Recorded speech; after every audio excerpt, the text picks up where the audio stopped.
জানার আগে জেনেটিক্সের যে সূত্রগুলি আছে সেইগুলি আমাদের শিখতে হবে। মানে সূত্র ঠিক না, আগে হচ্ছে কিছু শব্দ আছে জেনেটিক্সের, সেই শব্দগুলো আমরা আগে শিখব। হ্যাঁ, তো দেখো এখানে আমরা যার চিত্র দেখতে পাচ্ছি, ইনি হচ্ছেন গ্রেগর জোহান মেন্ডেল। নাম কি?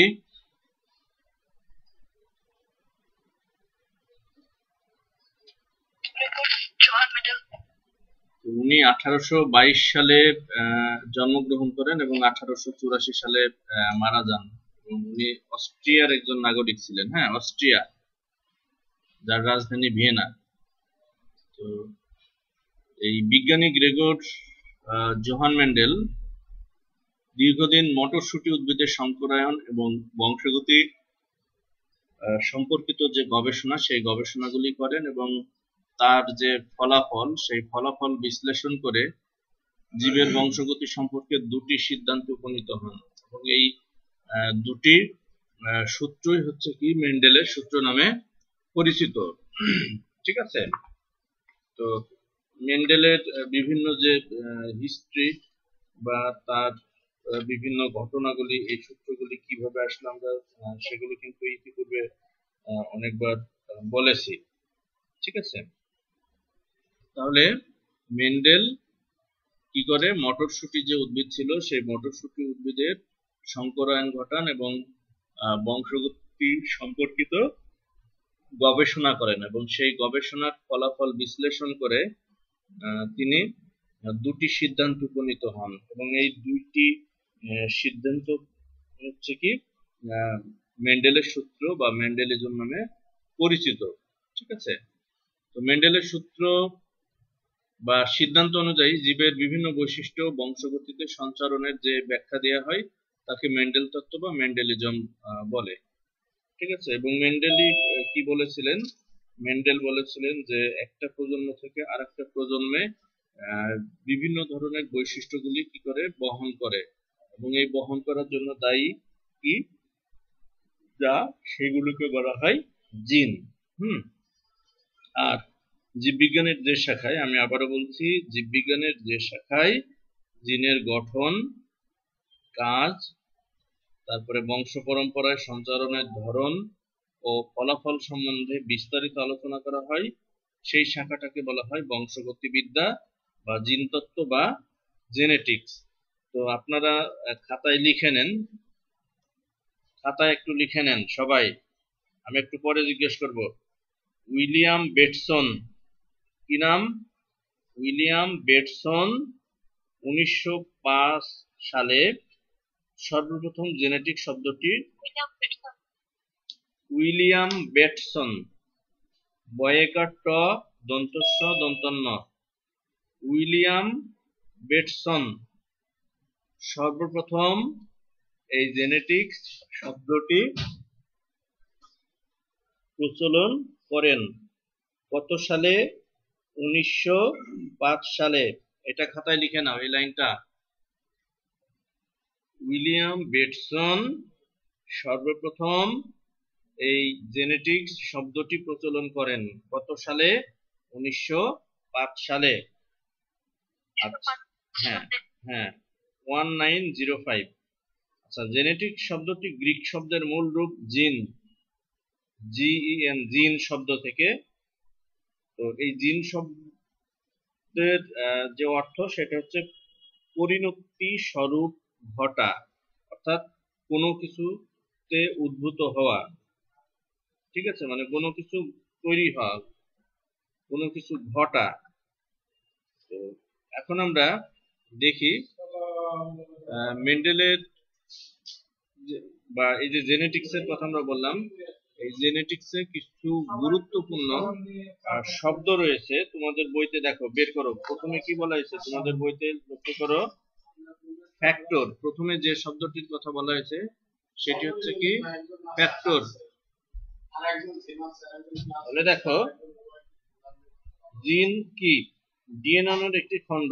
তাহলে একটা ডিএনএর ক্ষুদ্রতম খণ্ড ক্ষুদ্রতম খণ্ডকেই বলা হবে কি যে জিন। এবং এর মাধ্যমে কি হয়, এই জিনের মাধ্যমে কি হয়, একটা প্রজন্ম থেকে আর একটা প্রজন্মে বিভিন্ন ধরনের যে বৈশিষ্ট্যগুলি, সেই বৈশিষ্ট্যগুলি কি হয়, স্থানান্তরিত হয়। এটা কি বুঝছো তোমরা?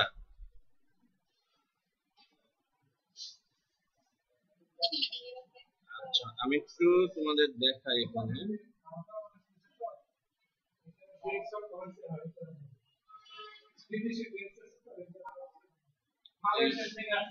স্ক্রিনটা কি দেখতে পাচ্ছ?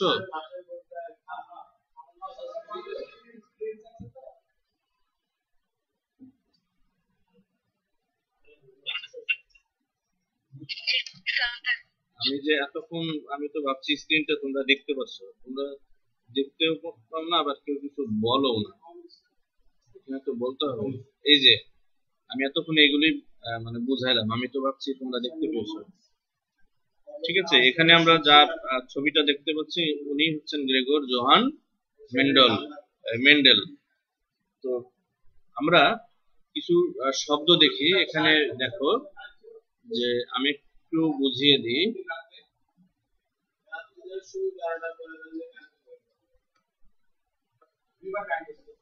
এটাকে মনে করো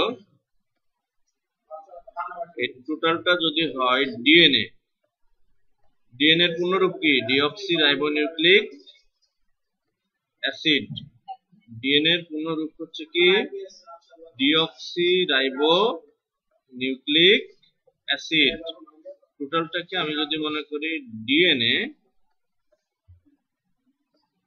এটা টোটালটা হলো কি ডিএনএ। তাহলে এই ডিএনএ এর ক্ষুদ্রতম একটা খণ্ড, এই খণ্ডটা কি আমরা বলবো কি জিন। এটা কি বুঝছো? এটা কি বুঝছো? আচ্ছা, এবং এই জিনের মাধ্যমে কি হয়, একটা প্রজন্ম থেকে, এটা মনে করলাম একটা মানুষ, ঠিক আছে, এই জিন কি করে একটা প্রজন্ম থেকে আর একটা প্রজন্মে কি করে বিভিন্ন ধরনের বৈশিষ্ট্যগুলি কি করে স্থানান্তর করে। এই জিনটা কি করছে, এই জিনের মাধ্যমে কি হচ্ছে, এই একটা জেনারেশন থেকে আর একটা জেনারেশনে কি হয়, বিভিন্ন ধরনের বৈশিষ্ট্যগুলি স্থানান্তরিত হয়। এটা কি বুঝছো?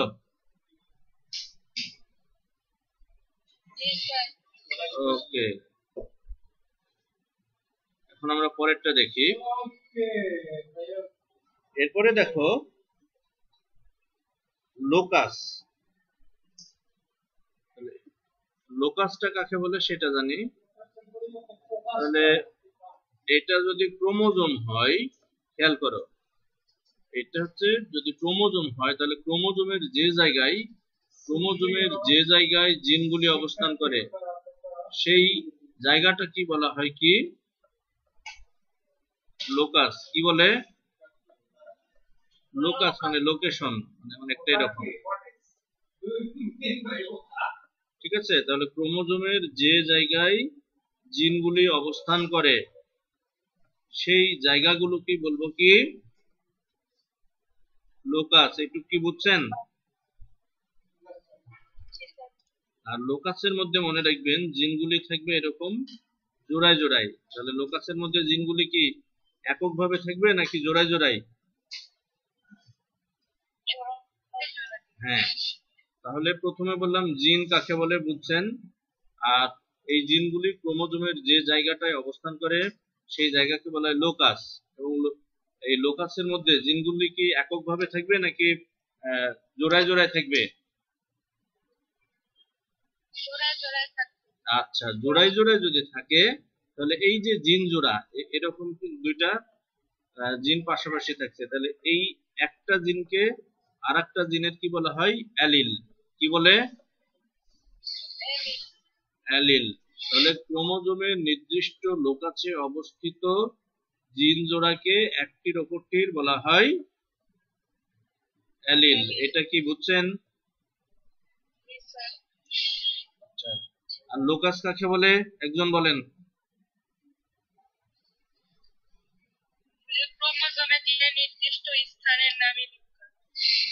যে নির্দিষ্ট স্থানে জিনগুলি অবস্থান করে সেই নির্দিষ্ট স্থানকে বলা হয় লোকাস।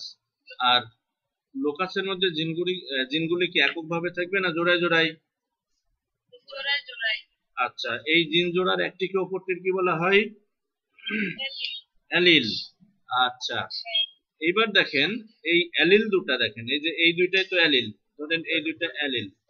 যদি অ্যালিল দুটি, আমি চিহ্নিত করছি জিন দুইটাকে, যদি অ্যালিল দুইটা একই রকমের হয়, দেখেন দুইটাই কিন্তু আমি ক্যাপিটাল টি লিখলাম, এই দুইটা কি একই রকম না ভিন্ন রকম?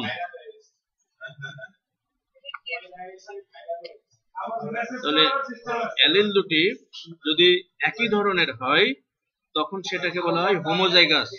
কি বলে? হোমোজাইগাস। আর অ্যালিল দুটি যদি ভিন্ন প্রকৃতির হয়,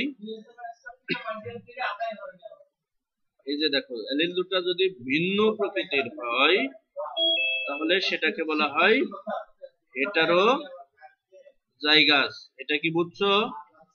তাহলে এই যে দেখো,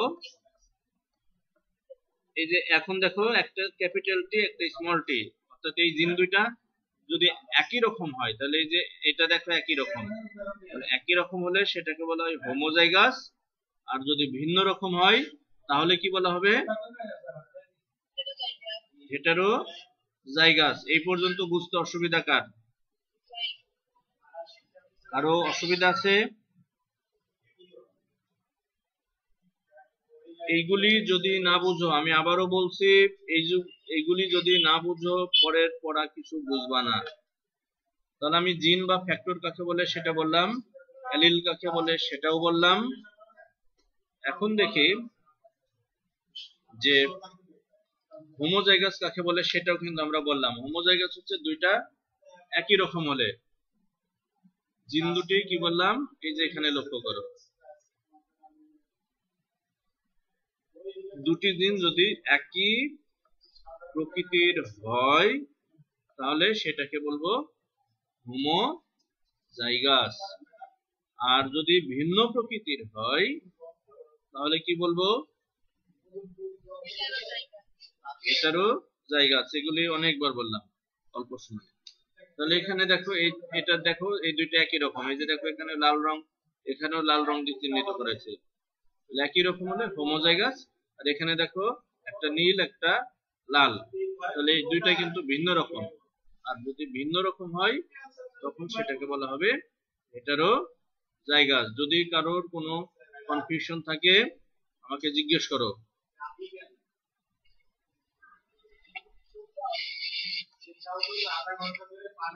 এটা কি বুঝছো?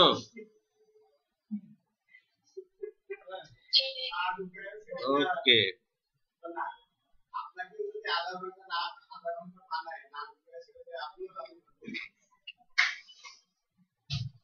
আচ্ছা, জিনোটাইপ আর ফিনোটাইপ কাকে বলে এটা কি বুঝো? আচ্ছা, এখানে এই ইঁদুরটার রং কেমন?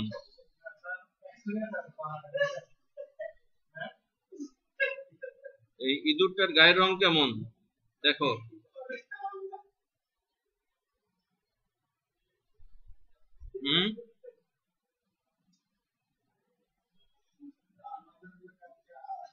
আচ্ছা,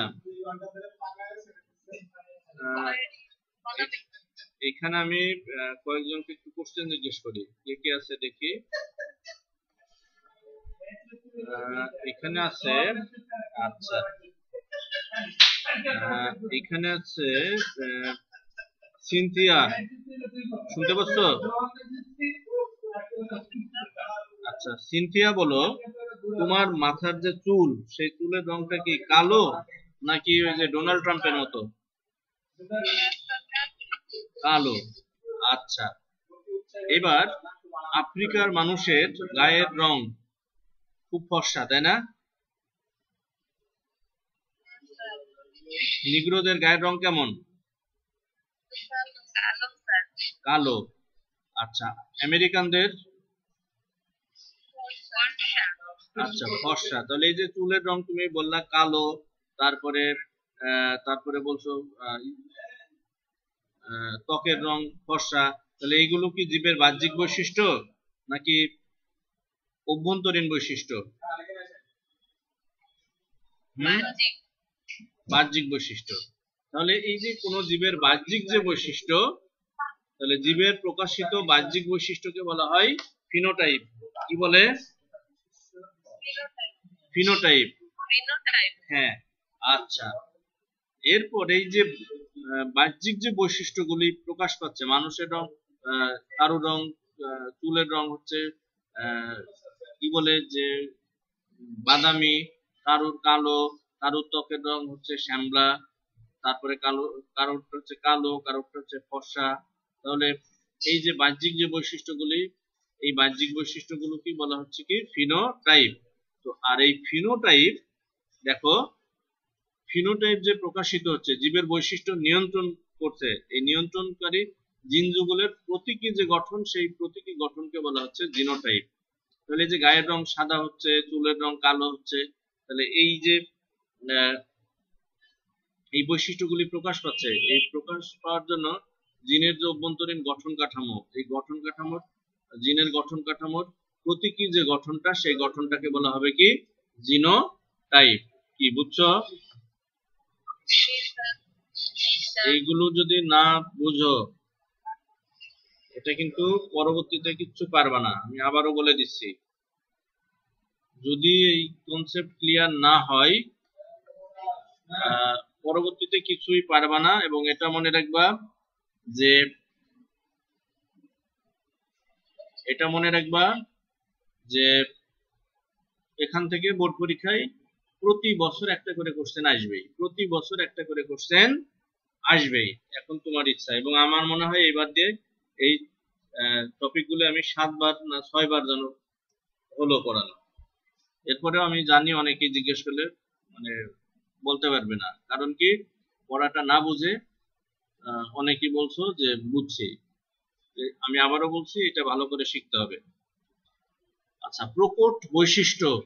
প্রকট বৈশিষ্ট্য কাকে বলে? দেখো এখানে দেখো অ্যালিল দুইটা। এই অ্যালিল কি হোমোজাইগাস না হেটারোজাইগাস? একজন বলো। Sir homozygous. হোমোজাইগাসকে কিন্তু বলা হয় বিশুদ্ধ, আরেকটা নাম হচ্ছে পিওর বা বিশুদ্ধ। তাহলে এইখানকার গাছটা, কাণ্ড, গাছের কাণ্ড কি খাটো নাকি লম্বা? এটার তুলনায় লম্বা। তাহলে দেখো একটা লম্বা, আর লম্বার বিপরীত কি খাটো না মাঝারি? খাটো। খাটো। তাহলে দেখো একটা লম্বা গাছ আর একটা খাটো গাছ, এবং দুইটাই কি হবে হোমোজাইগাস বা বিশুদ্ধ। একটা বিশুদ্ধ লম্বা কাণ্ড বিশিষ্ট উদ্ভিদ আর বিশুদ্ধ খাটো কাণ্ড বিশিষ্ট উদ্ভিদের মধ্যে যদি ক্রস ঘটানো হয়, খেয়াল করো, এই যে দেখো লম্বা এবং খাটো উদ্ভিদের মধ্যে যদি ক্রস ঘটানো হয়, তাহলে প্রথম বংশধরে যে বৈশিষ্ট্যটা প্রকাশ পায় হেটারোজাইগাস অবস্থায়, এই যে দেখো এটা হচ্ছে হেটারোজাইগাস অবস্থায়। তো আমি আরেকটু বুঝাই দিই। আমি যদি এখান থেকে একটা জিন, এখান থেকে একটা নিলাম গ্যামেট, অর্থাৎ ক্যাপিটাল টি, আর এখান থেকে একটা নিলাম স্মল টি, এই দুইটা হচ্ছে গ্যামেট। এখন এই দুইটার মধ্যে যদি ক্রস ঘটানো হয়, তাহলে পরবর্তী যেটা আসলো এটা কি হোমোজাইগাস না হেটারোজাইগাস? হেটারোজাইগাস। হেটারোজাইগাস। তো হেটারোজাইগাস অবস্থায় যে বৈশিষ্ট্যটা প্রকাশ পায়, সেই বৈশিষ্ট্যটাকে বলা হয় প্রকট বৈশিষ্ট্য। কি বলা হয়? প্রকট বৈশিষ্ট্যকে সাধারণত আমরা ক্যাপিটাল টি দ্বারা প্রকাশ করি। এখানে আমরা ক্যাপিটাল টি দ্বারা প্রকট যে বৈশিষ্ট্য, সেই প্রকট বৈশিষ্ট্যটাকে প্রকাশ করি। তো প্রকট বৈশিষ্ট্য দেখো, প্রকট বৈশিষ্ট্য মাথার মধ্যে রাখো, প্রকট বৈশিষ্ট্য এরকম হোমোজাইগাস অবস্থায় প্রকাশ পেতে পারে, আবার এরকম হেটারোজাইগাস অবস্থায়ও কিন্তু প্রকাশ পেতে পারে। এটা কি বুঝছো? প্রকট বৈশিষ্ট্য হোমোজাইগাস অবস্থায়ও প্রকাশ পেতে পারে, আবার হেটারোজাইগাস অবস্থায়ও প্রকাশ পেতে পারে। কিন্তু প্রচ্ছন্ন বৈশিষ্ট্য, অর্থাৎ এই যে দেখো হেটারোজাইগাস অবস্থায় যে বৈশিষ্ট্যটা প্রকাশ পায় সেটাকে বলছে প্রকট বৈশিষ্ট্য, আর যেটা প্রকাশ পায় না সেটাকে বলা হচ্ছে কি প্রচ্ছন্ন বৈশিষ্ট্য। ক্লিয়ার? যেটা প্রকাশ পায় না সেটাকে বলা হয় প্রচ্ছন্ন বৈশিষ্ট্য। তো প্রচ্ছন্ন বৈশিষ্ট্য তখনই প্রকাশ পায় যখন দুইটা প্রচ্ছন্ন জিন আসে। প্রচ্ছন্ন বৈশিষ্ট্য তখনই প্রকাশ পাবে যখন দুইটা প্রচ্ছন্ন জিন এরকম হোমোজাইগাস অবস্থায় থাকবে। এটা কি বুঝছো? ওকে, আমরা পরেরটায় যাই। প্রচ্ছন্ন বৈশিষ্ট্য দেখো, কোন হেটারোজাইগাস জীবে বিপরীত বৈশিষ্ট্য সম্পন্ন দুটি জিনের মধ্যে যে জিনটির বৈশিষ্ট্য অপ্রকাশিত থাকে সেটাকে বলা হয় প্রচ্ছন্ন বৈশিষ্ট্য। মানে যে জিনটির বৈশিষ্ট্য অপ্রকাশিত থাকে সেই জিনটাকে বলা হয় প্রচ্ছন্ন জিন, এবং উক্ত জিনের বৈশিষ্ট্যকে বলা হয় প্রচ্ছন্ন বৈশিষ্ট্য। তাহলে এইখানে চিত্রটা খেয়াল করো যে এখানে কি যে উদ্ভিদটা আসছে এই উদ্ভিদটা কি খাটো নাকি লম্বা?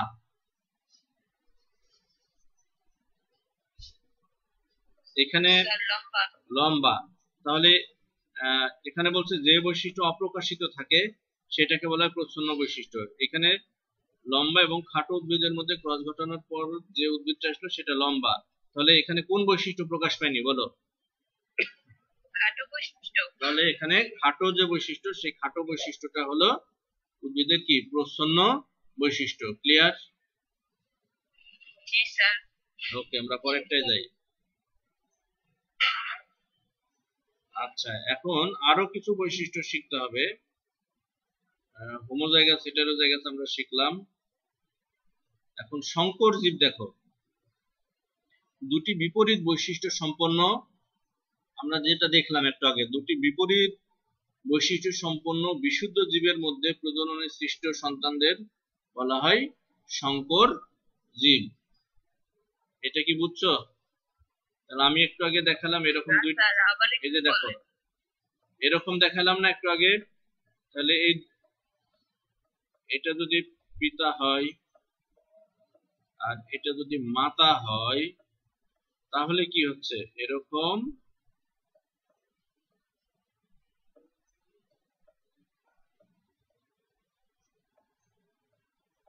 দুইটা কিন্তু বিশুদ্ধ বৈশিষ্ট্য, তাই না? তাহলে এই যে এখান থেকে একটা জিন নিলাম, এই গ্যামেট নিলাম, আর এখান থেকে একটা গ্যামেট নিলাম, তাহলে কি বলা হলো দেখো এখানে দুটি বিপরীত বৈশিষ্ট্য সম্পন্ন। তাহলে এইটা হচ্ছে লম্বা, লম্বার বিপরীত হচ্ছে কি খাটো। তাহলে দুটি বিপরীত বৈশিষ্ট্য সম্পন্ন বিশুদ্ধ। বিশুদ্ধ কেন বলা হচ্ছে? এখানে দুইটাই হোমোজাইগাস অবস্থায়, এই জন্য বলা হচ্ছে বিশুদ্ধ।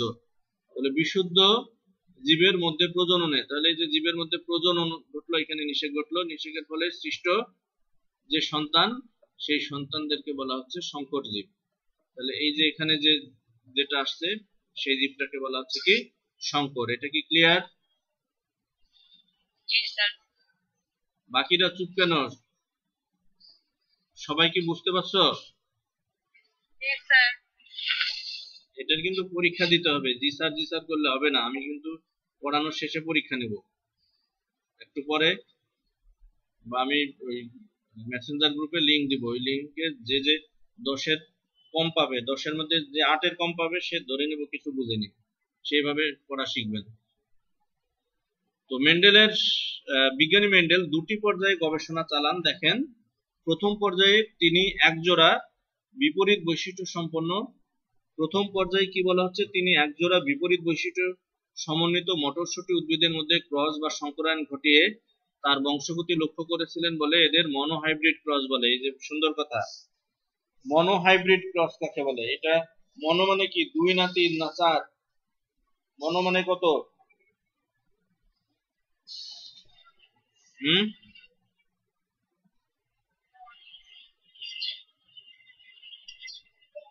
মনো মানে কত বলো?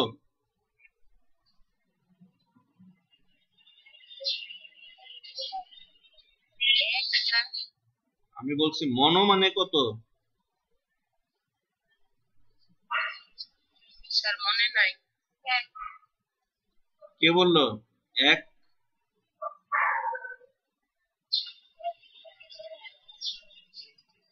আচ্ছা, এক কে বললো একটু আগে? বলো সবাই চুপ। এটা তো সঠিক, মনো মানে তো এক, এটা তো সবাই জানে। তুমি পড়োনি ইংরেজিতে মনোসিলেবল, ডাইসিলেবল, পলিসিলেবল এরকম পড়ায়নি? মনো মানে এক, ডাই মানে দুই, ট্রাই মানে তিন।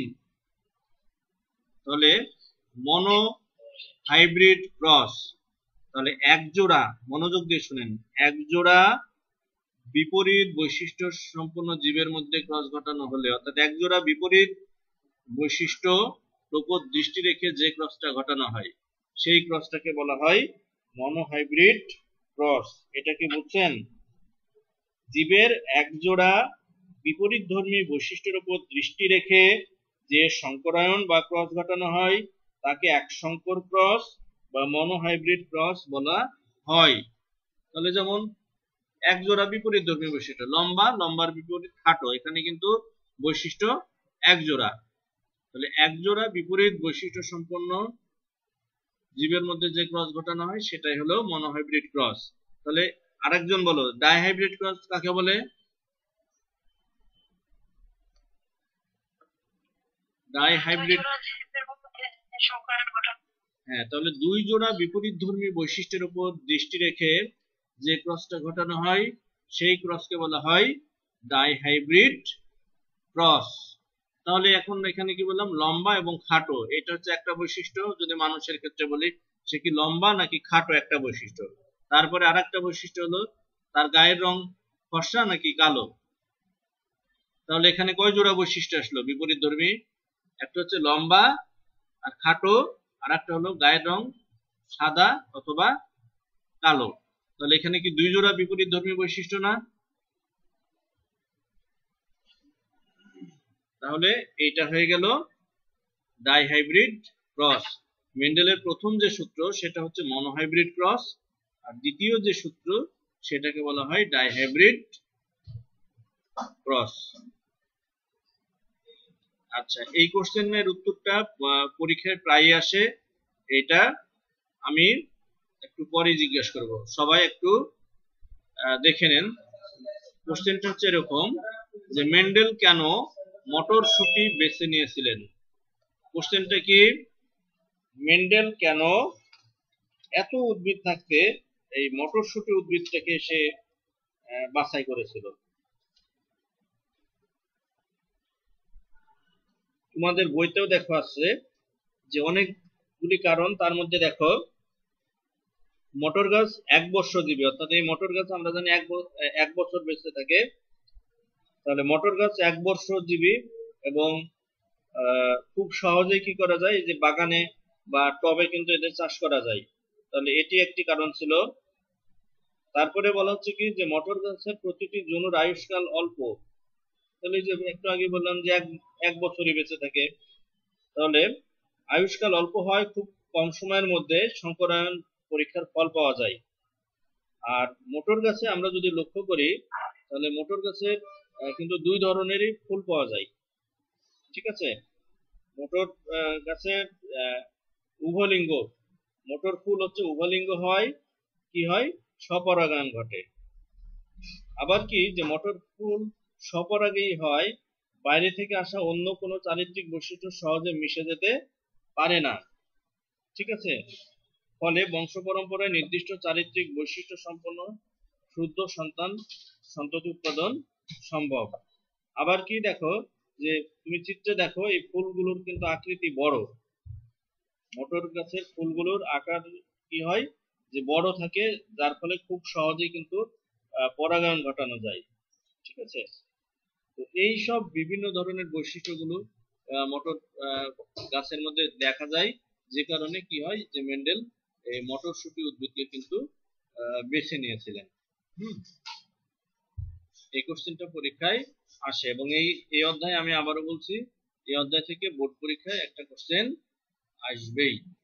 তো এখন আমাকে একজন বলো, ফিনোটাইপ কাকে বলে?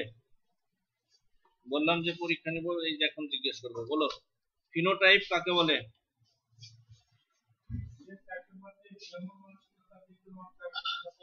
স্যার জীবের বাহ্যিক বৈশিষ্ট্যকে ফিনোটাইপ বলে।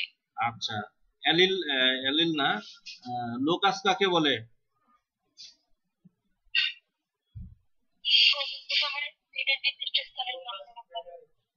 তবে ক্রোমোজোমের যে নির্দিষ্ট স্থানে জিন বা অ্যালিলগুলি অবস্থান করে সেই জায়গাটাকে বলা হচ্ছে লোকাস। আচ্ছা, যদি দুইটা অ্যালিল একই ধরনের হয় তাহলে সেটাকে কি বলা হয়? হোমোজাইগাস। আচ্ছা, লাস্টের কোশ্চেনের উত্তরটা এটা কাকে জিজ্ঞেস করি? এটা জিজ্ঞেস করি, যেটুকু বুঝছো সেটুকু বলবা। এটা বলো তাসনিম, মেন্ডেল তার গবেষণায় মটরশুঁটি উদ্ভিদকে কেন বেছে নিয়েছিলেন, বলো।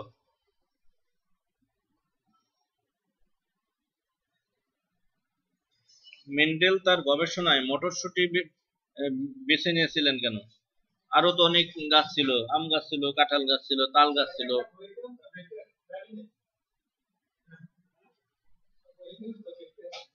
বলো, এত গাছ থাকতে সে মটরশুঁটি কেন নিল? স্যার এটা বাগানে লাগাতে বা টবে লাগাতে সহজ, তারপর এটার ফুলের আকৃতি বড় হয়,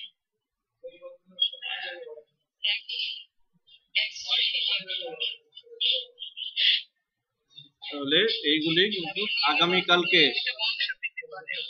আগামীকালকে সবাই খুব ভালো করে এই সংজ্ঞাগুলি শিখে রাখবা। আগামীকালকে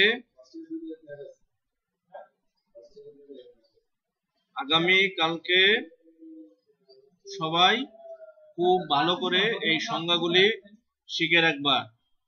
আর যদি কারো অসুবিধা থাকে এখনো জিজ্ঞেস করো, আগামীকালকে কোনো না শুনবো না। এইগুলি যদি তুমি না বুঝো, জেনেটিক্সের কিচ্ছু বুঝবা না।